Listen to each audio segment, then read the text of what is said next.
G20. That's why I'm here. And to celebrate this film, first of all, did you like the movie? What did you think? All right, I want to let you all know that we are streaming around the world right now in over 8 countries, so it is a big deal. It is a big deal that you're in here also. I know you want to take pictures, but remember, you're on camera too, so put those phones down and let them see your pretty faces, okay? All right, so let's get into this Q&A and bring out the stars and the crew and the folks who helped put this movie together, and let's start with the producers. First, producer Andrew Lazar. Producer Julius Tenen.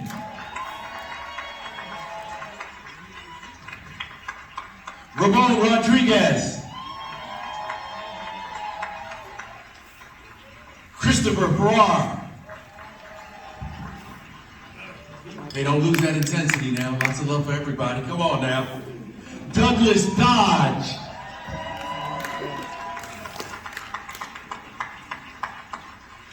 All right, our first row director, Patricia Riggin.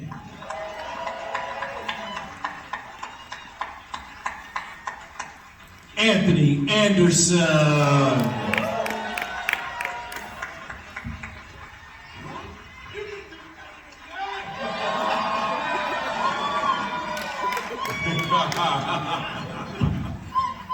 Marseille Martin.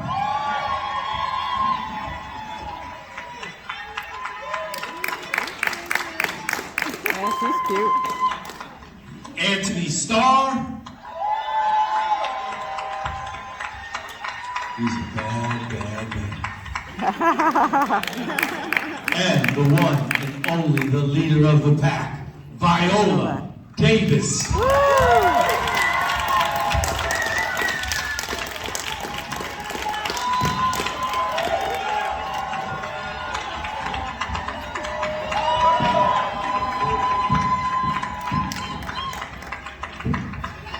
That's right. We get up when that E-guy walks in the room. We're not messing around. Let's go. I want to ask this question to everybody right off the bat.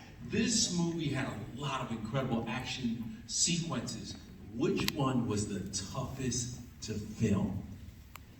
Viola, go ahead.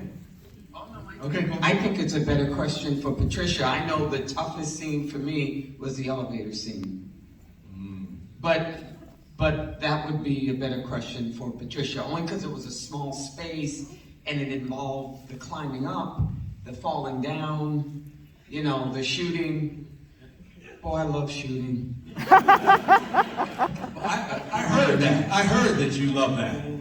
I told you that, like, You told me. she likes her weapons. She loves shooting. She loves guns. I think the helicopter was the hardest. Because the helicopter has a big helicopter that's supposed to fall and break in pieces and all these things that happen. So, but each scene was absolutely incredible. Yeah, I forgot about the helicopter. Mm-hmm. Producers, how about for you? Because you have to keep the movie on time. That's the most important thing. I mean, the conference room was really challenging. Actually, that very first conference room, because there were so many people in it, and just the choreography of who's moving, where, and when, and it was tricky. It was a tricky scene. Yeah. Listen, I think all of it was a big team effort. So everything we did had to be worked out and calculated and rehearsed. So all in all, I mean, we pulled it off, but it was a lot of moving parts, and we pulled it off. We felt really good about the action and how impulsive it was. I want to ask the actors too. What was it for you, Marseille? What was the toughest one for you? The helicopter. I mean, I feel like also too within that, it was the last scene we shot for the entire film. So it was like, obviously that's what you guys see in the film. So overall, it just was exactly that. Just like we were all anticipating it I know I was anticipating it from day one of like, all right, I know I gotta do this helicopter scene in like 4 weeks or whatever that looked like. So I think for me, that was definitely the toughest, because we literally used all the rest of the energy that we had left and push through within that scene. And especially because I told Marcel, you gotta chew that zip tie. This is method acting. I'm not gonna let you out. And I chewed it, girl. I was eating it up. I was like, okay. Yeah, it was cool. Go ahead. I have a bone to pick with Patricia because We know your toughest scene. Let's not. I'm just saying the fight that I had with a chair that sent me to the emergency room in the middle of the night for 5 hours didn't even make the cut of the film.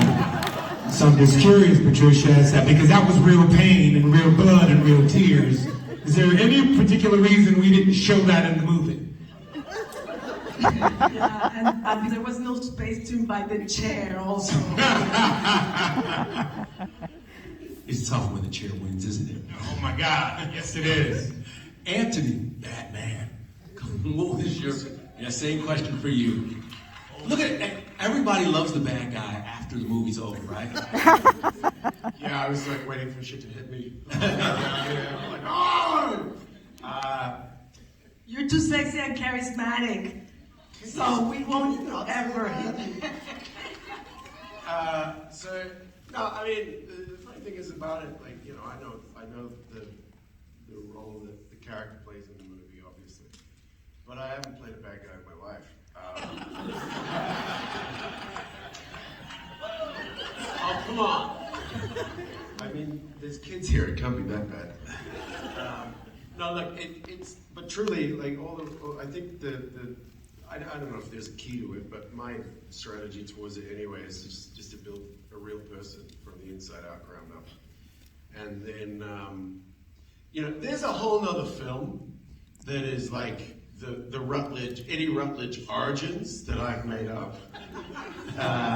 That, you know, it's just about presenting options for Patricia and then seeing how it fits into the overall story. But I give a lot of options and yeah, it's really You did humanize this character, and I have to say, a lot of people tell me at some point they're like, "Oh, shoot, I think I'm with the villain," you know. So there is that testament to you. Normally, people hate villains, and people love you. So that's. I do have another script. I was going to say, I knew he had a The scar for origin this. story of Eddie Rutledge. It's quite touching. I think the best scene for Anthony was facing off with Viola Davis. Yeah. I really do. They were incredible in that conference room first scene. They improvised a lot of those lines. Anthony would hit her with a line, Viola would hit him back, bigger line, and then because they're both so amazing as actors. So that was really, really splendid to watch. I want to ask the guys in the back too. What was your toughest scene? Well, you got left out of a lot of them. Right? You were like, come on, let me get in there. Yeah, my toughest scene, it wasn't like a physical at all, but it was probably the scene when I ran into the conference room and saw my dad on the ground. Yeah. And that was because that was like my first scene with Viola, and so that was like a little scary, but also I had to like bring a scene.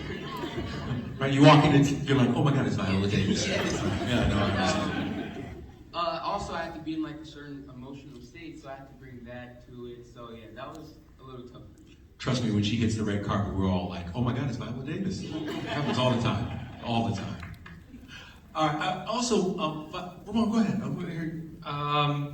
Well, I would probably echo Viola's. I mean, that elevator scene is, you know, you're fighting in a phone booth. And you're fighting in a phone booth with cameras that got to be in there with you. And so it's just tight quarters. We did a lot of training together, and that, you know, it's just physically demanding, and also you want to be safe and careful. And I had a great double that did some of the rolling out of the beast. That's not me. That wasn't you. It's not me. But I gotta give props when you have a good stunt double, and he did great. But you know that elevator fight scene it came together really nicely. I remember when I first saw it, I was like, okay, that's cool. My stunt double didn't show up the day I had to fight with the chair. That's how I ended up in the emergency room for 5 hours in South Africa at 3 o'clock in the morning. That didn't make the He film. absolutely did it all to himself. That didn't make He the stumbled film. into a chair and cried like he needed a ambulance. Your goons did that to me, Anthony. Oh, for God's sakes. Anthony, you're giving us a bad name, man. Anthony. On a serious note, though, I just want to throw in, we had such an amazing, we talk about the stunts, and it's very easy to sit here and we talk about what was hot for us, but we had a beast of a stunt team. Ground Pound, the boys down there. Really amazing job that they did because all of us should have come out battered, bruised, broken. And These guys basically, were awesome because they were the same stunt team we worked with when we did Woman King. So we knew these guys were excellent. And I Remember Songer? They had a whole recovery system too, didn't they? Each and every day. Is that true? You got Yeah, they had infrared sauna. They had, all of these cryotherapy machines, and I just remember the guy who played I'm sorry if I'm forgetting his name, but his character's name is Songa, the big guy who The comes out bald of the guy that elevator. fights. And when he came on the set, I was like, Patricia, you want me to fight him? And I remember in between scenes, I was like, so, hi. How are you? So, what do you like to do on your free time? And he says, well, I like yoga and I like musical theater. And The sweetest guy. the sweetest guy. Was there any times where there were bumps and bruises for you, Viola? Were there bumps and bruises in any of these fights? No. No, you were like, I wasn't messing around. Only when she wears the heels. That's why she took them off, right? No. Yeah, but I didn't have any It's a bumps joke. and bruises. I'm pretty tough. I'm pretty tough. But I can't remember. It's like, this came right after the Woman King, and I just remember so many bruises from that. Just from trying to keep up with Tuso, running, with my old ass, and tripping on stairs. But I didn't have much of that in this. I stayed pretty safe. Yeah. You all shot the movie in South Africa. How was that? Is shooting the movie in South Africa? And it was a start and a stop for a second, and then you got going. I'm gonna start with the producers because that's got to be scary when you start and stop. We had multiple strikes, the WGA strike and the SAG strike, so it was really, really tricky. We actually shot the elevator scene, a lot of that scene, before we went, before the strike. It was challenging. I mean, it was stressful for everybody, but the truth is we had an amazing South African crew and people that wanted to go to work. And it's a great place to shoot. So, we chose it because we wanted the location to be international and exciting and something different.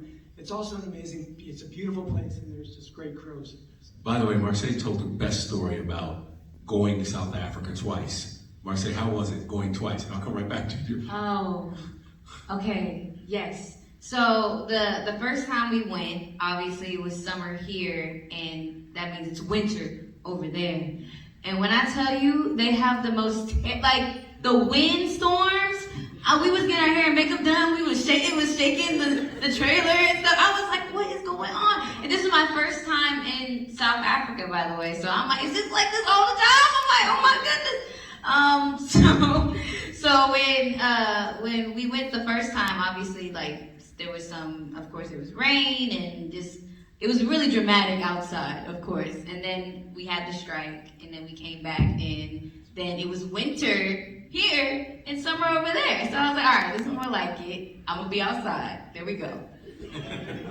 And you had a chance to enjoy South Africa. Yes, and then we had a chance to enjoy it. We went to the spot. Me and Chris went ziplining towards the end. That was lots of fun. So it was really exciting, and I truly was able to see the whole community and the culture there, and it's just so incredible, and I'm very grateful.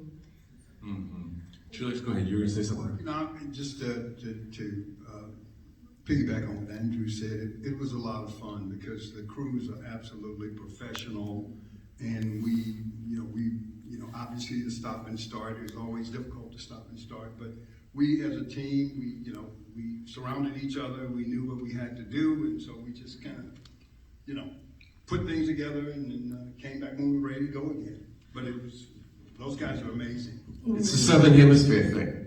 one of the It's a Southern Hemisphere. That's a So we're gonna do story. the Rutledge origin stories. We'll go to New Zealand, where I live. It's gonna be great. You already have one. I mean, you own Amazon. You have the boys. You got this. I mean, I guess Yeah, you're but I'm greedy, man. Mexican. Yeah, shout out to the boys.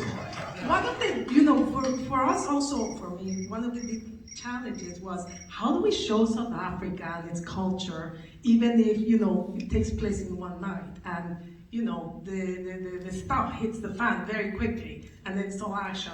So that was, very intentional to put the little choir with the children singing, the marimbas, to be respectful and show what a beautiful country and what a beautiful culture it is.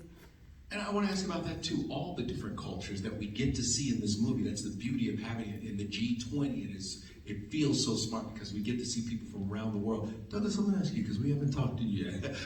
How great UK was it Prime Minister. that we had so many different cultures from around the world? We had so many different cultures represented in this movie from around the world. Yeah, I Truly mean, a global movie. one of the beautiful things about the film is that it encompasses. It's a great chance to encompass all those places. I mean, South Africa itself is. You must go if you haven't been. It's physically a beautiful country. Of course, it's complex and there's huge frustrations and there's great recovery from the abuse of apartheid that happened there all that time ago, and it's still recovering from that. But it is a magnificent place to be, and the crew were incredible. So that was our sort of basis before we even began, really, wasn't it? Yeah, and I was just an Englishman abroad. Really. It was lovely. You were that guy, yeah. I mean, I just said that our film looks like the world, and that was something we wanted to accomplish. And obviously, the G20 is about the world, and I think we did a good job of depicting all those different countries and the folks that And it gives us the opportunity to do G20 Mexico next time. By the way, Viola, how was it being the president? Yes. For pretend, it was wonderful. You know what, though? I have to say that the challenge of it was to forget about the fact that she's a president and she's still a human being. She's still a mom. She's still someone who has to make decisions despite the fact that she's afraid. So how much do you show her fear when people are coming to the theater and they're like, well, she's a president. How did she become a president if she's, in a pile of pee and poop and quivering in the corner because she's terrified of being killed? And so there's a part of me that had to play that leader that people elected. You had to see why this would have been the woman. This is a woman that would jump through the plate of glass first. It's, that's what they say about a winner. A winner is someone who loses but tries one more time. So I was thinking about that with every one of my decisions, in the movie as an actress, that I didn't have the leeway to just play Danielle Sutton, who didn't feel confident as a mom, that was afraid that she was going to get shot and get her behind beat. I had to step up. So how do you play that? It's sort of an actor question. It's a balance. But overall, it was a great challenge in how to play someone who has power. Do you play it, like they say, a soldier is not someone who fights because they love what is in front of them. No, because they hate what is in front of them. They fight because they love what they left behind. And that's what I had to play, that sort of hero. And that's very, very difficult. But, yeah. I loved your last book, but I think there should be a Viola Davis book of quotes. I just think, we're waiting on that. But I stole all those quotes, Kevin. Steal them, that's okay. I stole them all, y'all. I love it. Marseille, is it kind of interesting? You're sitting here with your movie mom and your TV dad, and you play a girl who's very far from your character because you've always been the nice girl, and in this movie, you're the problem child. I mean, have I always been a nice girl? I mean, they saw Blackish, bro. I mean, I feel like you know, Serena was such a multi-layered character, which I loved. I think for her, she was very tech savvy, of course, as you guys saw, in a rebellion, but there was reasons behind every single move that she did. And showing that first daughters can look like anything, you know what I mean? It doesn't have to be her fitting into this one box because society is telling her to. And what do you do when your family is one of the most powerful, you know, and your mom is the most powerful person in the world? Like, she doesn't see that, you know what I mean? She is just like regular, any other teenage girl that I know or that I grew up with, and has always done things because she is fighting for her independence and also fighting to show people that she can use her voice, and she also has her own power within that. And what I love in the film is she has that power and she's constantly trying to gain it, and at the same time she doesn't know that it's really coming from her mother. Like, she is just like her mom in a sense. And that's what I love, and that's what I adore. And I've been trying to find a project that was just like that for a long time, of just having a mother-daughter film that was so in depth and so real. And with this, it was literally just that, and us fighting for our lives. And I thought that was really cool. So I enjoyed it so much. And I mean, it was such a familiar face too, to be able to work with, I mean, somebody that was truly the first person to ever see my potential in this industry, which is Anthony. So, I mean, it's honestly the perfect project for me to be a part of and also challenge myself within. Ramon, I want to ask you about being a Secret Service agent. Did you have to get special training, or was that just instinctual, like, I'm not leaving this woman behind, I'm not leaving the president behind? I mean, it was definitely a lot of training, but it was great, you know, the idea, first of all, the history that he had with his character, with Danielle and Manny, and, you know, military background. And I felt like that history and finding ways as much as possible to either showcase it or just show that there's a shorthand. I think it was a very specific Secret Service agent-president relationship. Maybe not all Secret Service agents speak to their president that way, but because they had this history and what they've been through and seeing each other climb up the ranks. And it was great. I just kept looking at ways of saying, how does he continue to just try to do his job, which is to protect her and keep her alive? And he'll do anything for that. And so I found a lot of honor and heart in that, and I tried to really continue to find those moments, even when they went head to head. You know, and that last departure scene that we had together was so heavy and hard and beautiful, where it sort of really see this relationship and how it culminates to this specific moment. But yeah, we trained. Oh, we trained. We did a lot of gun training, a lot of physicals, you know, a little bit of jujitsu, a little bit of hand-to-hand combat.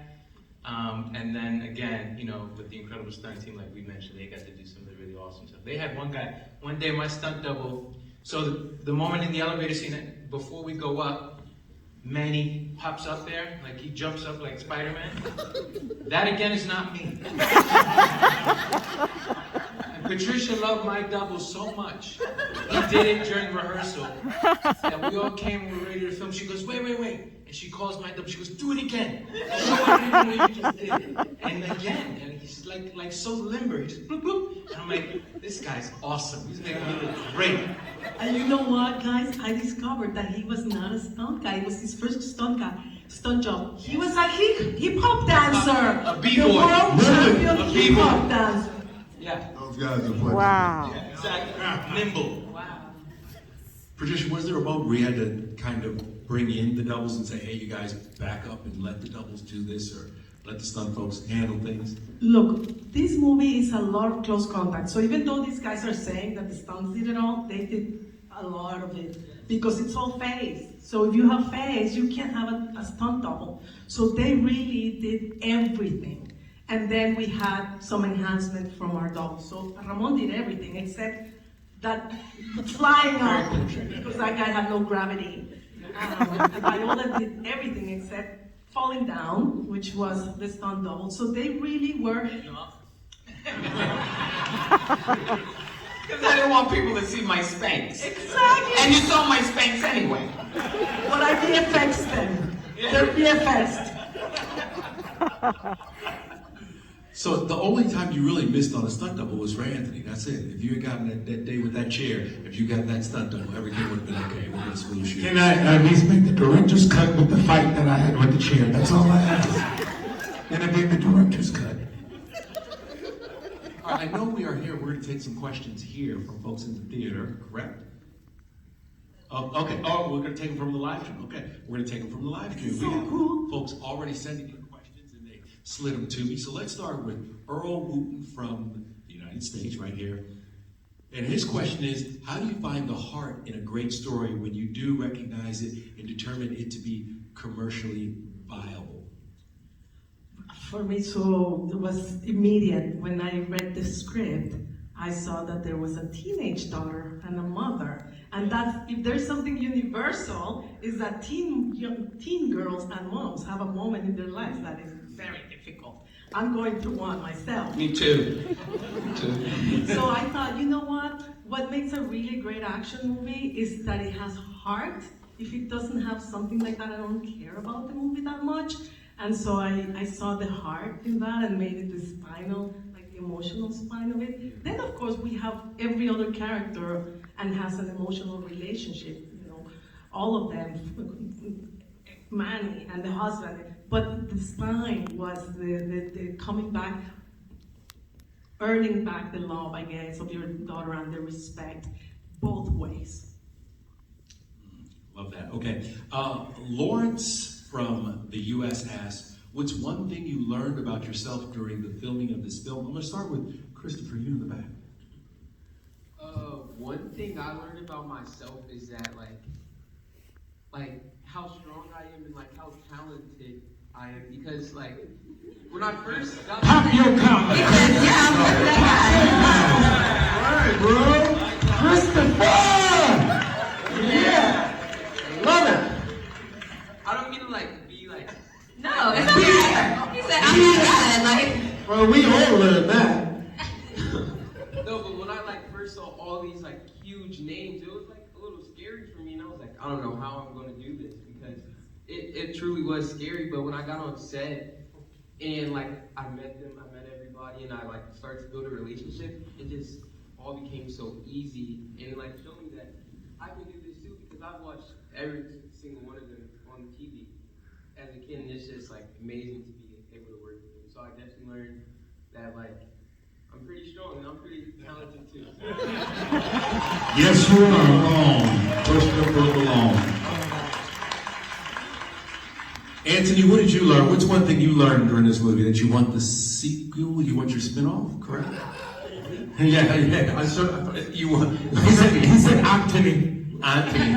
He said Anthony. I have an H in my name. You have a H? Yeah, I have an H. Yeah.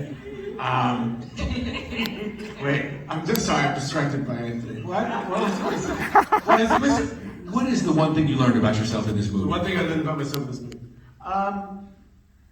I mean, every time I do something, I seem to learn something about myself. I think it's not necessarily.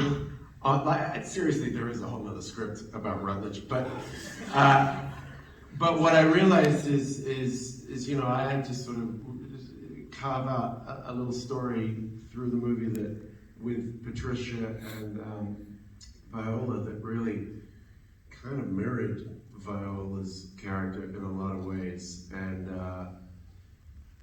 in doing that, that means I have to find what's the anchor of the character. Why is he doing what he's doing? And because both characters are veterans, I think they both have significant trauma. And one of the things in Rutledge Origins, what you would see is that he came back, lost his family, and the pain. You can take that if you want. And the pain of that is what was driving him into action. You know, who doesn't want to be a hero for their kids was my little mantra. And in my hand, he had sons back home, and she got everything I wanted and all that. So I don't know what that means about learning for myself, but you know, every time you discover a character, you learn, you find something different when you go into the emotional bit. Sounds like you've already cast this movie. I hear you. I kind of have. I figured as much. This question is for Viola. It's from the UK, Antonia, and she wants to know what drew you to the script and made you want to be a part of this film.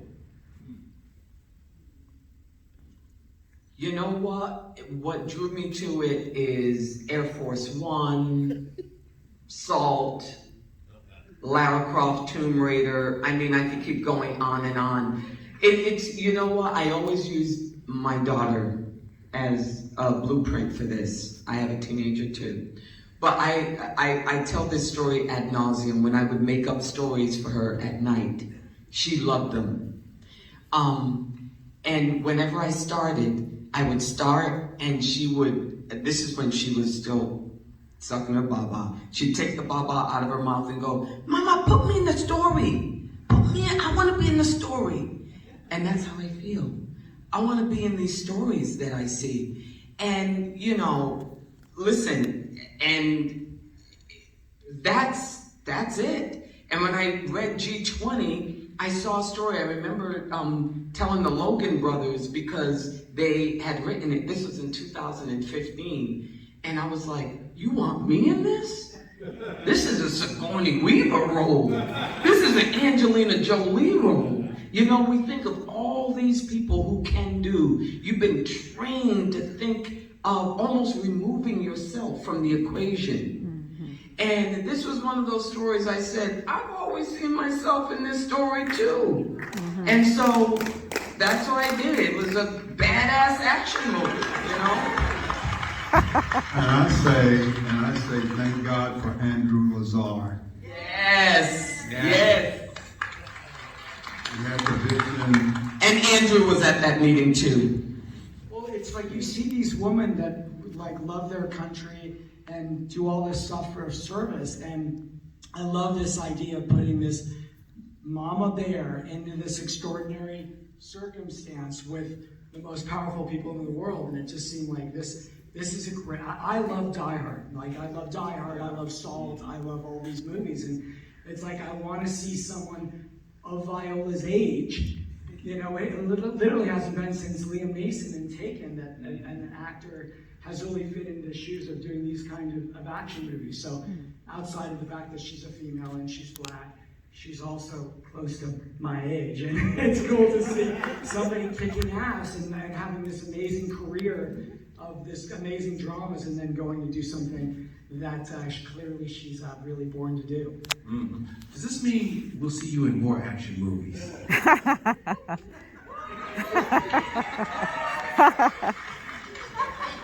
You know, I always say that, and then I get to the set and I'm like, I'm tired. we promise there is a sequel to this movie. We promise Viola should be in the Oval Office most of the time. By the way, I want to ask you about the Beast real quick, Patricia. The Beast that was driven in there. Tell me the story behind that. Okay, so the crazy thing, how do you get the beast? You can't build the beast. So it was really challenging for months trying to figure it out. And then there was this huge discovery, which is that Tyler Perry owns a beast. In fact, he owns two beasts. And he knew that it was Viola, and he lent them to us. Well, rented them to us. So we put them in a ship, and we shipped them on a ship to South Africa. Wow. And we were waiting for months, like It was one of the most stressful things. And they arrived all like wrapped up in saran wrap or something. Because they're very delicate, very delicate. And it's a bad ride, y'all. It's really Yeah. And then you can't destroy the beast, but the script says the beast is hit by a missile. And then how do you do that, right? So they were very delicate. They're almost made of like cardboard. But they are huge and beautiful. And so, you know, we did part, you know, practical, and then we did a little bit of VFX as it actually flies. We did do that. Okay, so everything's cool with Tyler, right? He's not mad at y'all. He's not like, where's my car? We didn't wreck it. And I love that y'all were really, really proud of it too, because that was actually the first scene that I shot was us driving into the hotel. And I probably heard like 50, 11 times, like, you know this is Tyler Perry, sir. They're like, you know this is Tyler Perry. So I was like, oh, okay, cool. So shout out to him. Well, this one is, I guess, for everybody, but maybe the producers answer this one. It's Gabby in Spain, and she asks, what is more scary, a G20 meeting or a meeting with Hollywood producers? Anthony, I know you got to answer that. I have an answer for that. Okay, go. Producers. I know what your answer is, Patricia. As our producers sit behind us. You know, I'm a producer too. Yeah, and sit next to us. There is, that's right, it's Juvie at the end. The last thing you see is your logo. Yeah. Just a reminder to everybody. Actually, I'll say this. My meeting with the producers were the best. Because Viola specifically asked me to be a part of this. And I remember having a meeting with Patricia. We were having lunch, and she's like, Anthony, I've never cast a movie like this before. I was like, well, what do you mean, Patricia? She said, I've never been told by the lead actress and producer that this is who you have to hire as my husband. And I was like, wow, that meant a lot to me. So you talk about some of the hardest things that, you know, the most difficult things that you have to do, or we had to do. Mine was to show up and show up in the right way, because Viola specifically asked for me. And then she forced me to call her EGOT the entire time that we were on set. I could never say Miss Davis Viola. She's like, no, motherfucker, EGOT. Yes, ma'am. I'm here because of you, EGOT. So I'm going to say it was easy. The most difficult thing I would have to say with meeting would be with some G20 leaders who all have different things and attitudes. But my meeting with this producer next to me and the producers behind me was the best that I've had in this business to this point. It's true. Viola chose her husband, and it was Anthony, and I'm very, very happy that she did. I remember my first Zoom with my producers when Viola suddenly pops into the Zoom, and I see her face and I hear her voice, and it's like the voice of God. It is so profound. I was very stressed. But you know, then we get to know you, and you're such a wonderful human being, and it makes it very, very easy to work with you. Yes. Thank you. All right, this one is, we're just gonna go down the road. Everybody answer it, because this comes from Stefan in the UK. By the way, Anthony, did you share your barbecue sauce with everybody?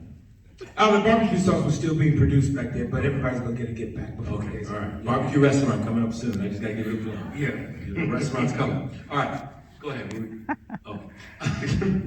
All right. Let's say you could only bring one co-star with you to survive a zombie apocalypse. Who, your ride or die, and why? Wow. Patricia, I'm gonna start with. No, we're gonna start here. I talked a lot. Ask everyone. I talked a lot. It would be for me, it would be Simone. Really? Yeah, his brother gonna sell out. Oh yeah. Somebody that's gonna be taking them zombies on. Yeah. He'd be the man for the job. Money. Thank you, Julius. I'll go on then. You know, you need someone to like lighten up the spirits when the zombies are coming. I'm taking my man Douglas with me. Yes, and this dude, hang out with him for 1 minute and he's gonna have you dying laughing. He's just a wonderful, wonderful soul. And yeah, I'm gonna take you, Douglas. Thank you very much. I'd be the last person I would take. I'm not gonna take a bullet for you. Not only am I acting a physical coward, I am a physical coward. Just watching Viola was terrifying, exhausting. I had to go home and hot baths, physio every night, just watching what she was doing. So I'd take you definitely. For me, I would say Ramon also, because knowing me in a situation like that, I'll probably fall and trip, and I know he would come back and get me. He wouldn't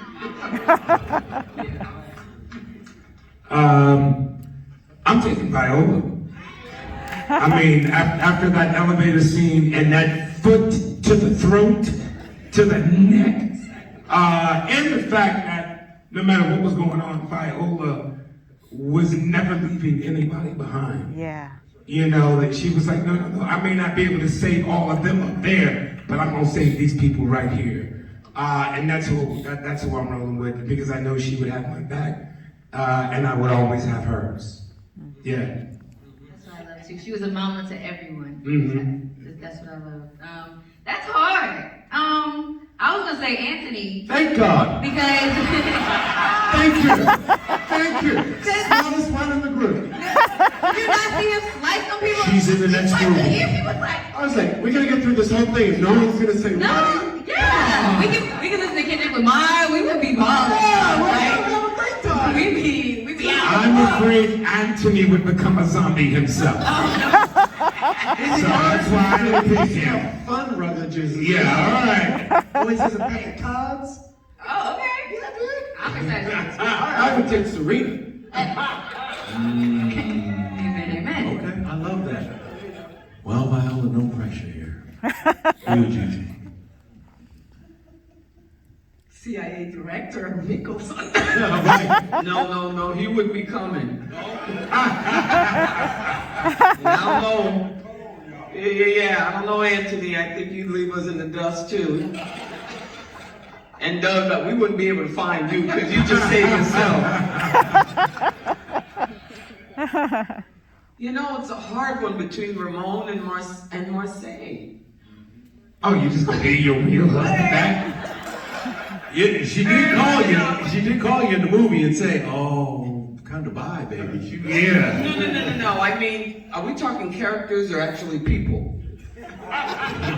Let's go. Let's go characters, because I really don't know what my feelings are. Let's do characters.